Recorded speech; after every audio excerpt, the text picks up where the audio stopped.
ma personne, ici c'est Leslie, ton guide. Bienvenue dans Transformation d'une personne lambda. Tu es prête à embarquer dans un voyage incroyable pour découvrir ce qui te rend unique? Aujourd'hui, on va explorer des expériences réelles, des récits de quêtes palpitantes et ces petits moments magiques de la vie. Alors mets-toi à l'aise, ouvre grand tes oreilles et bon épisode!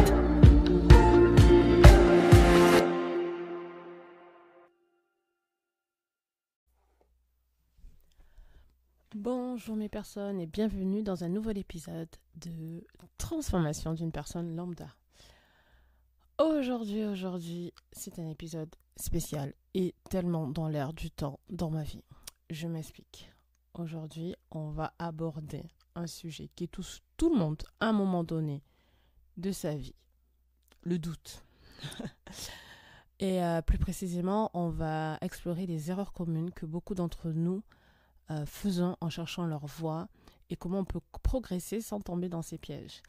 Ouais. Je vous partagerai aussi quelques pépites parce que c'est en apprenant les leçons, en détectant les leçons en fait que je pense qu'on peut y arriver ou du moins aborder des situations similaires de manière plus sereine. Et la sérénité, la paix de l'esprit, c'est pour moi, ça fait partie de mes valeurs. Alors, l'erreur commune numéro 1, selon moi, c'est de croire qu'on doit toujours avoir un plan parfait.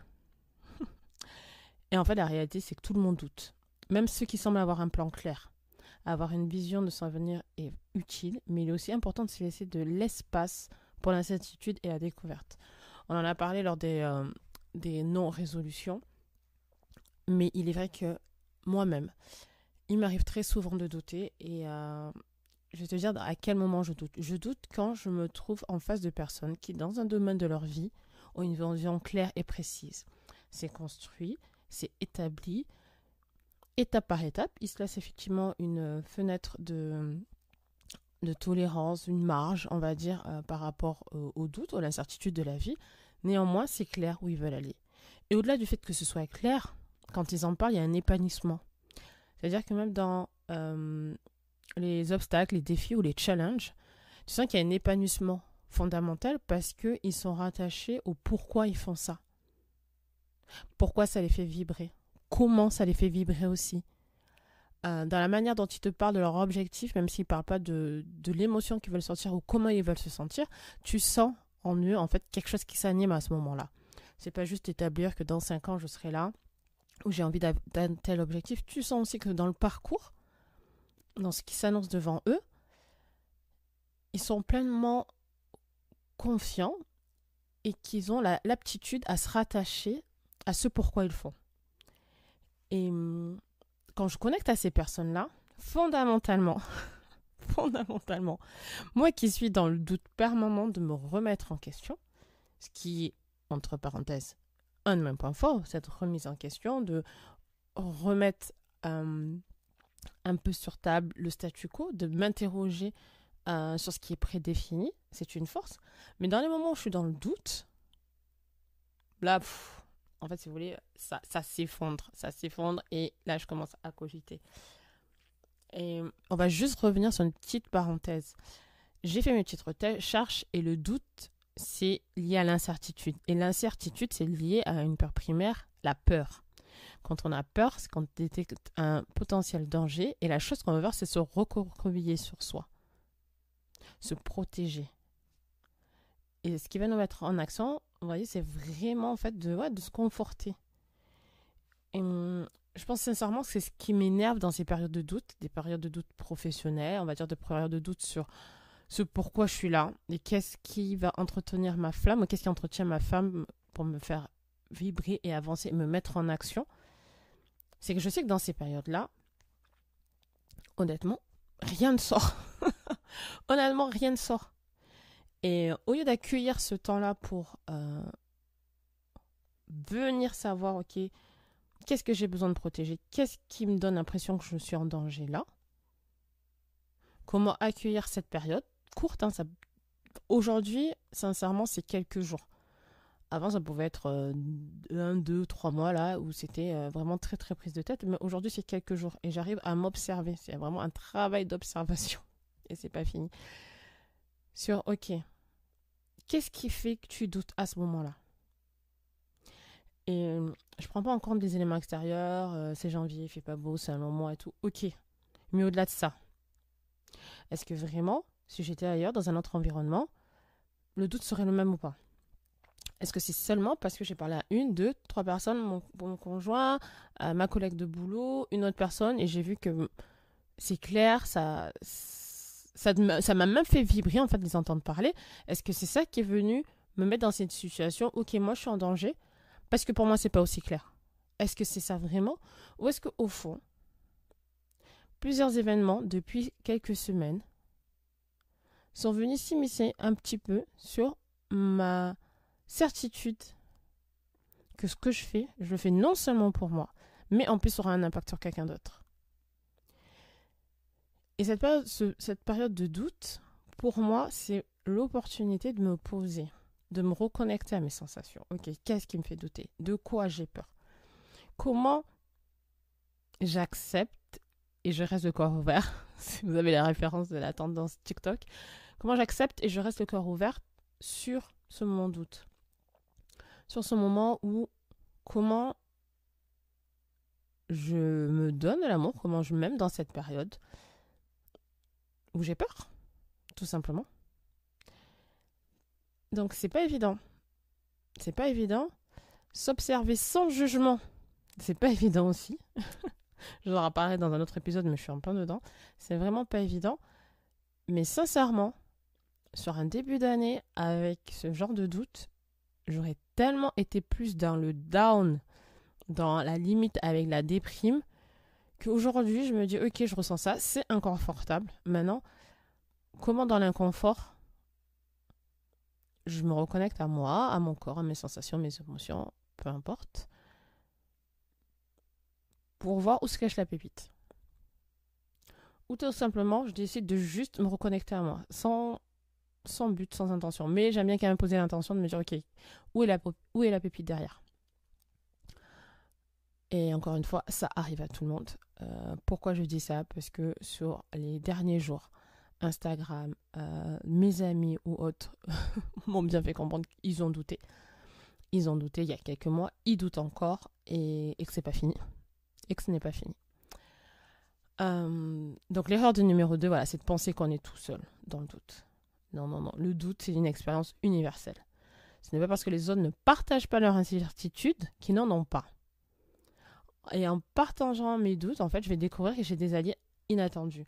Donc j'ai été claire avec cette période de doute. J'en ai parlé par exemple à mon esthéticienne, elle me dit je te comprends tellement. Voilà, je suis là. J'ai écouté un podcast, en plus de ma mentor de podcast, et à quel moment... Alors c'était pas forcément un doute, mais cette phase un peu là où c'est pas clair, on sait pas trop où on est. Parler à un ami entrepreneur, la même chose. Et là, honnêtement, ça soulage. Ça enlève, franchement, ça enlève une pression. Ça enlève une pression de se dire je suis pas toute seule. Toujours est-il que bon, après, quand tu es vraiment dans le fond du doute là, à ruminer là, à brasser un petit peu tout le caca qui est au fond, c'est pas agréable, hein, on est d'accord. C'est pas du tout agréable. Néanmoins, me dire que en fonction des différentes étapes où sont les gens dans le chapitre de leur vie, en fonction du domaine de leur vie où ils ont des doutes, clairement, moi, ça m'a soulagée. Ça m'a soulagée de me dire que je ne suis pas la seule. Et ça m'a aussi soulagée de me dire que c'est temporaire. Et tout simplement, il y a une connexion à l'autre, en fait. Quand tu partages tes doutes, pour moi, tu partages une partie de toi que tu n'as pas forcément envie de montrer. On est d'accord. Et en partageant et en montrant que... En fait, je vois comme des maillons qui se connectent en disant, tu sais, moi, en ce moment aussi, je ressens du doute. C'est temporaire. Voilà les doutes que je ressens. On partage. Et en fait, on crée un lien à ce moment-là. Et honnêtement, en sortant de là, parfois les doutes sont soulevés parce qu'en écoutant l'histoire de l'autre, ça nous aide à y voir plus clair par rapport à nous, à sortir de l'incertitude. Parfois pas, ok. Mais par contre, le lien qui a été créé sur ce moment-là, il est tellement précieux, mais tellement précieux. Et l'erreur numéro 3 que j'ai pu observer, qu'on retrouve, c'est la pression de trouver immédiatement le pourquoi de sa vie. Je me suis dit, là, c'est plus orienté sur le doute, sur le pourquoi de sa vie. Et il y a une telle pression. Je me suis mis une telle pression sur ça. C'est juste incroyable quand j'y repense. C'est juste incroyable à quel point je m'activais encore plus dans il le faut, je dois, qu'est-ce que je... C'était impressionnant. Quelque part, dans certaines situations, ça a été un moteur, mais je me suis tellement essoufflée à pas avoir la réponse, à que ce ne soit toujours pas clair, que je me dis, ouais, que c'était une pression. Parce que la réalité, le pourquoi de sa vie, ben, ça peut évoluer, ça peut changer. Et j'en suis un petit peu là, en fait, sur quel millimètre je dois réorienter la boussole, en fait. Pas complètement, mais sur quel millimètre je dois réorienter pour vraiment ressentir la vibration de l'autre. Donc c'est peut-être pour ça que c'est un peu moins lourd pour moi cette fois-ci, mais on est sur ce millimètre-là. Mais le millimètre, ben, selon si c'est plus à l'ouest, à l'est ou autre, ben, mon orientation est complètement différente. Elle est complètement différente. Donc il n'est pas nécessaire, à mon sens, de définir une bonne fois pour toutes dès maintenant son pourquoi. Parce que la vie c'est un voyage, on va rencontrer, on va expérimenter des choses qui vont faire que ça devienne peut-être plus clair. Et puis on n'a pas la certitude, peut-être que finalement on aura le jour de notre mort, on ne sait pas. Néanmoins, moi ça m'a aidé à un moment donné à mettre un coup de pied au d'aller chercher mon pourquoi, de ne pas être là à pleurer sur mon sort, clairement, et de me dire, bon, à un moment donné, je me sens différente, je me sens en décalage avec tout le monde, ok. Pourquoi je suis née? Pourquoi je suis sur cette terre? Et qu'est-ce que j'ai à... Alors, avant, c'était ça, les mots à accomplir. Aujourd'hui, je ne dirais pas ça, mais qu'est-ce que j'ai à accomplir? Et ça a été un moteur. Ça a été un moteur avec aussi l'autre revers de la pièce où je me suis essoufflée, où parfois je me suis aussi effondrée, car j'ai pas su réguler mon système nerveux pour être dans cette recherche ou dans cet accueil finalement un peu plus de, je dirais pas de l'idée, mais de la certitude, ce truc qui te paraît tellement évident, ouais, c'est pour ça. Je suis toujours, là on est sur des millimètres, avant on était sur des kilomètres clairement, tellement c'était flou. Aujourd'hui on est sur des millimètres sur la boussole. Donc je comprends, je ressens encore ça. Je suis avec vous en fait. Néanmoins, j'essaie tant bien que mal. Non, j'aime pas du tout cette expression, tant bien que mal. Je suis en ligne et je trouve ça juste pour moi de ne pas être obsessionnelle avec ça. Je suis en ligne et je trouve ça juste pour moi de prendre le temps de trouver mon pourquoi. Et quand je parle de justesse, c'est la justesse par rapport à moi, ce qui nous amène au point numéro 4 de se comparer aux autres. Chaque personne a son propre rythme et son chemin. Alors, c'est-à-dire que je vais le dire, le redire, le rabâcher. Et je le dis d'abord pour moi, clairement. Parce que voilà, je vous ai parlé de cette colère où c'était clair, c'était limpide. Et moi, de suite après, je me dis, putain, mais moi, j'en suis toujours pas là. Pourquoi? Parce que je me suis comparée à elle. Et en fait, ce qui fonctionne pour une personne ne sera pas forcément la meilleure voie pour moi. Et je me suis quand même déconnectée de mon parcours à un moment donné pour me dire, mais est-ce que je ne devrais pas suivre son parcours? Est-ce que je ne devrais pas faire comme elle? Est-ce que je ne devrais pas me concentrer sur quelque chose qui, ma foi, me fait moyennement envie, voire pas du tout? Mais est-ce que ça ne serait pas plus, entre guillemets, raisonnable de faire comme elle? Et de chercher un truc à peu près adapté. Vous voyez le à peu près qui est en fait pas du tout, quoi. Et on se rend très vite compte que c'est catastrophique et qu'on aurait dû prendre plus le temps de réfléchir à ce qu'on veut vraiment. Vraiment sur ça, se comparer aux autres, je vous dis encore aujourd'hui, c'est un travail de longue haleine, je le fais encore. Mais vraiment, pour moi, c'est l'erreur numéro 4 quand on est dans ces périodes de doute. Et se reconcentrer sur son propre parcours, son propre chemin, sur ce qu'on a vécu, sortir la tête du guidon par rapport à ça, ça permet d'éviter pour moi l'erreur numéro 5 qui est d'ignorer ses propres succès et ses progrès. Aïe, aïe, aïe, aïe, aïe. en fait, il est facile de se focaliser sur ce qu'on n'a pas encore accompli. Et c'est typiquement ce qui m'est arrivé il y a quelques jours. C'est typiquement ça. Je n'en suis pas encore là. À mon âge, je devrais en être là. J'aurais dû, je devrais, il faut, je dois, tout ça là. Et je le sais. Et je le sais qu'en utilisant ce vocabulaire-là, clairement, je m'éloigne de la pépite. Je le sais. Je le sais. C'est pour ça que je comprends. On est ensemble. Et prendre ce recul, accueillir ce temps de doute où c'est flou.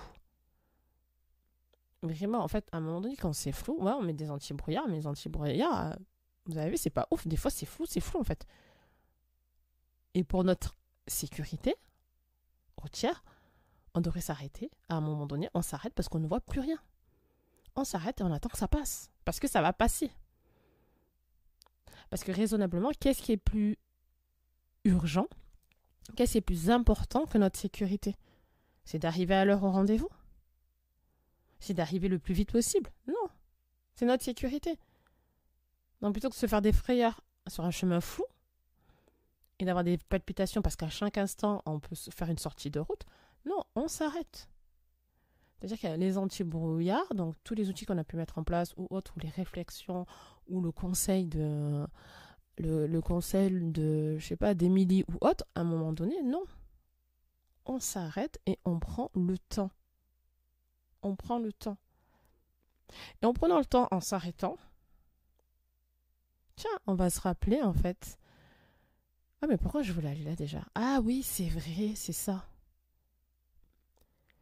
Et faites le parallèle avec votre parcours, faites le parallèle avec votre vie.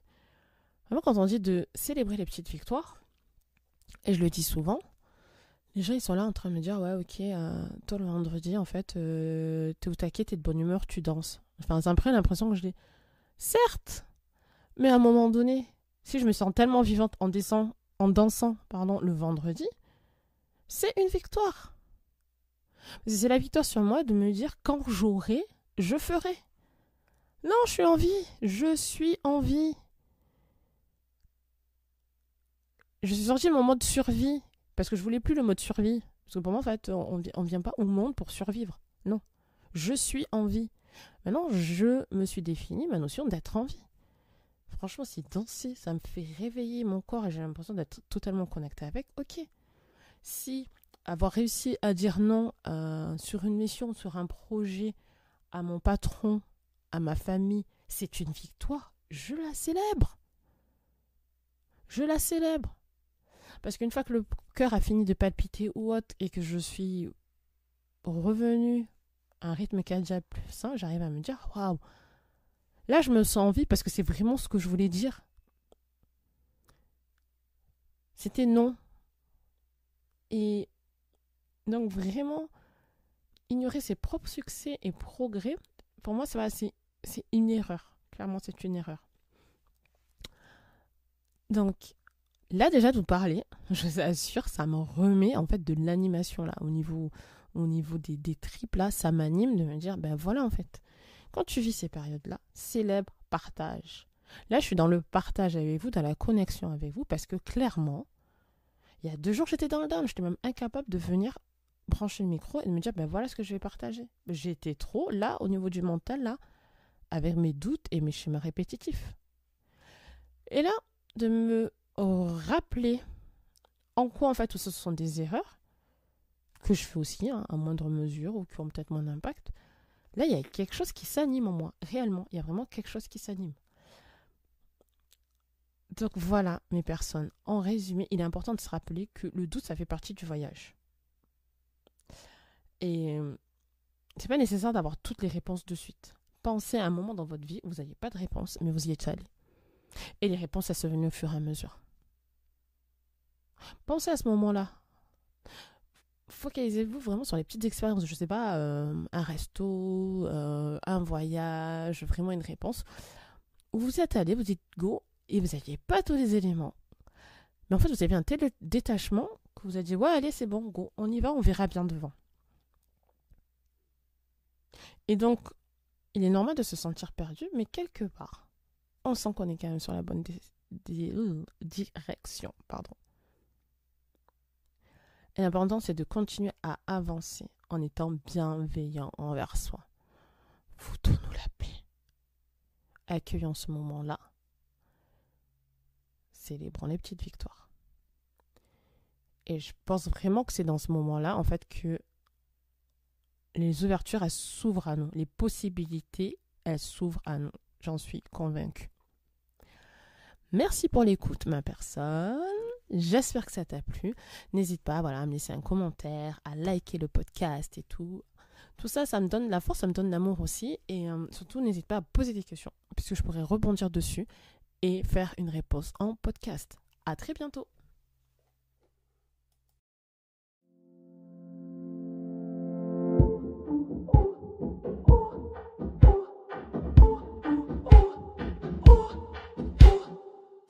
Et voilà, c'est la fin de notre épisode d'aujourd'hui. Merci d'avoir été là, ma personne. Si tu as aimé ce moment passé ensemble, pense à t'abonner au podcast et à le partager avec tes amis.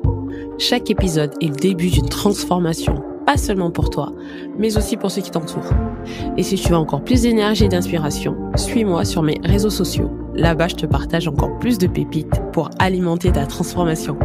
Alors rejoins-moi sur Facebook et Instagram sur The Miss Leslie. Je te dis à très bientôt pour de nouvelles aventures et découvertes sur transformation d'une personne lambda. Entre-temps, prends bien soin de toi.